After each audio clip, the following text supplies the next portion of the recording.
Hi everyone, మొత్తానికైతే కుదిరింది Friday Kuwait hours చూడడానికి.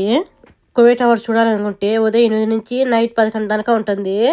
ఎంట్రీ ఫీజు వచ్చేసి పెద్దవాళ్ళకు 3 దినాల్లో, చిన్న పిల్లలకు 1.5 దినారు, సంవత్సరం లోపల ఉన్న పిల్లలకి ఫ్రీ.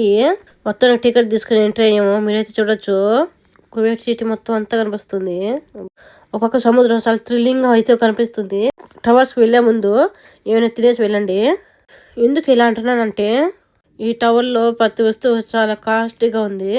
కాఫీ కానీ టీ కానీ తాగాలనుకుంటే స్టార్టింగ్ ప్రైజ్ 750 ఫిల్స్ ఉంది. అలాగే ప్రతి వస్తువు పెరుగుతుందే కానీ తగ్గడం లేదు. ఎందుకైనా మంచి తినేసి వెళ్ళండి. ఈ టవర్స్ నుంచి చూసేటప్పుడు మంచి వ్యూ కనిపిస్తుంది. మీరైతే చూడొచ్చు, ఇక్కడ కాలు అయితే చాలా చిన్నవి కనిపిస్తున్నాయి. దాన్ని బట్టి అర్థం చేసుకోవచ్చు టవర్స్ ఎంత ఇట్లా ఉన్నాయో. ఎవరైనా వెళ్ళాలనుకుంటే వెళ్ళి చూడండి, బాగుంటుంది. చాలా మంది ఫ్రీ ఏంటి అనుకున్నారు, కాదండి, అమౌంట్ అయితే పే చేయాలి. ఈ వీడియో మీకు నచ్చింది అనుకుంటూ లైక్ అండ్ సబ్స్క్రైబ్ యో.